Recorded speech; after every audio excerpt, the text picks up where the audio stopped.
So what we're going to be covering today is a lot of different aspects about RIA security. There's a number of plugins which are coming into the market. There's a number of new technologies being introduced by plugin vendors, by the HTML5 spec.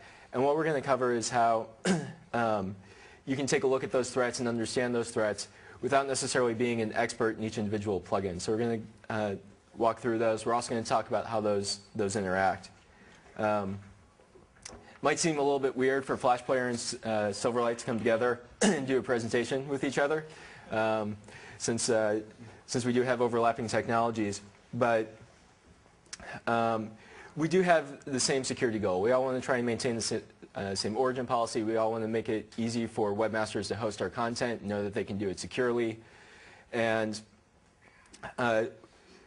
with attackers looking at developing cross-technology attacks, it becomes more important for vendors to talk to each other and to try and identify areas where someone might try to mix our technologies together in order to create a complete attack, where each one of our security models may be fine on its own and within our own particular context, but attackers aren't going to limit themselves to just using one technology. They're going to look at looking multiple technologies. And by coming together, it also gives us an increased view of the threat landscape and make sure that we, since the web security model isn't necessarily defined and the same origin policy isn't hardly written, that at least if we're talking together and we're sharing ideas, then we can ensure that we're both sort of heading in the same direction with where the web should be. So when we're talking about RIA, we're going to be talking about mostly plugin technologies. We're not going to transfer into the desktop technologies of talking about things like Air or Silverlight when it's applied as a desktop application. We're going to focus mostly on plugins that extend the capabilities of the web browser to be able to provide an improved user experience, stream video, more user interaction. So we'll talk about JavaFX, we'll talk about Flash, we'll talk about Silverlight, but we're not going to necessarily talk about the individual desktop technologies that are sort of hybrid models. Very quickly, I'm going to go through a couple of concepts around domains and same origin policy. I imagine most of the people in this audience already know them, so I'm going to go through this rather quickly. But there are a couple key points that are going to be important to our presentation as we move forward. So I just want to make sure I touch on those and help refresh everyone's memory.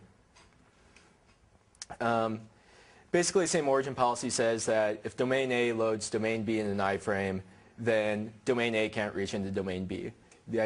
Everything from one domain is put into a bucket, everything from another domain is put into a bucket, and those aren't allowed to cross and talk to each other.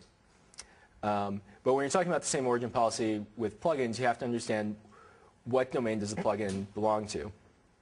And the answer to that question in both of our cases is the domain of the Swift or the domain of the Silverlight zap file is the site on which it is hosted.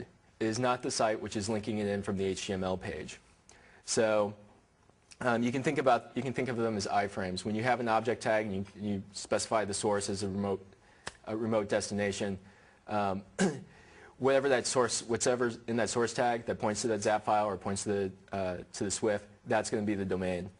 So if you look at like this example, if this was HTML on example.org, the top HTML links to a Swift, the bottom HTML links to a Silverlight zap file. The Swift, as far as the Swift is concerned, when it's making its security decisions about what domain it is, believes it's on adobe.com, and the zap file would believe it's on microsoft.com. Neither of them would consider themselves to be a part of example.org. And when we do our domain comparisons, we do full domain matching. So web1 is not the example.org isn't the same as web2.example.org. We pay attention to ports. We pay attention to protocols. There are a couple of exceptions there in the web model where you can actually abstract things up to super domains. And ports aren't always recognized in certain situations. Sometimes when you're talking about cross-domain security, it's truly the domain. It's not the domain in the port.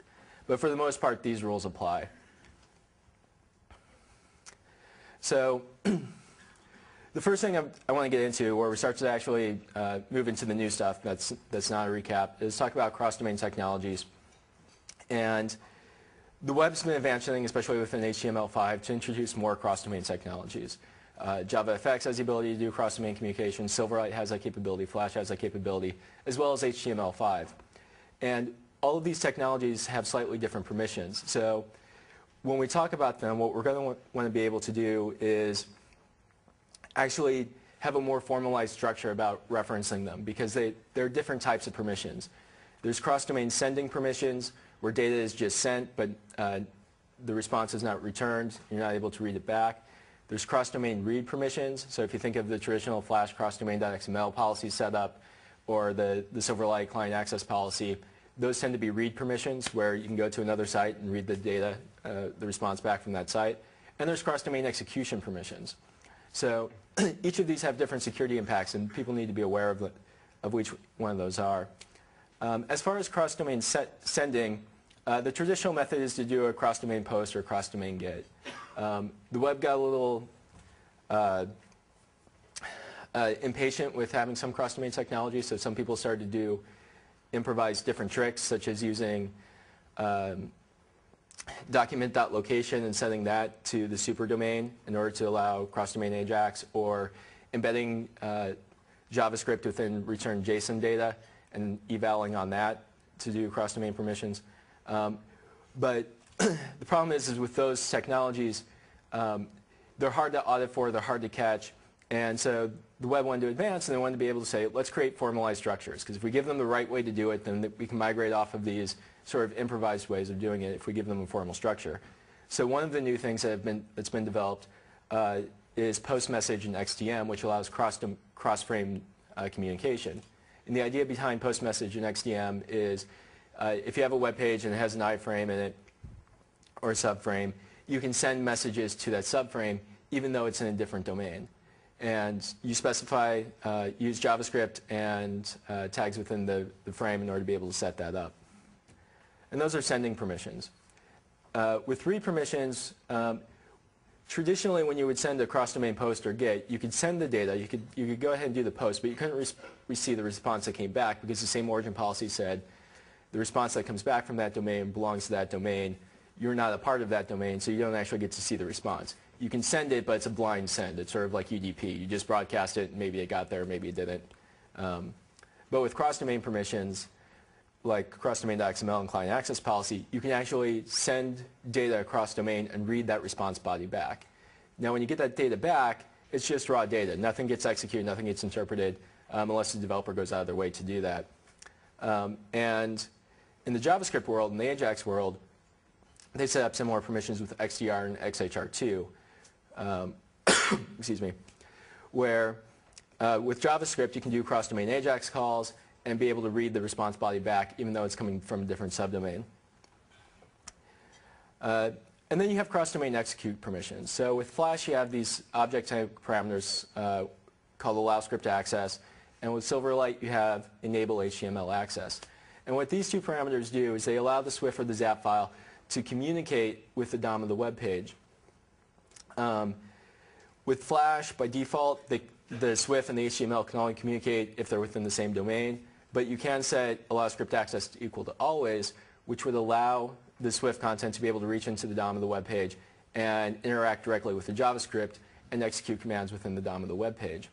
So these are not traditionally thought of as cross-domain permissions, but they are cross-domain permissions, and you're allowed to execute commands within the other domain.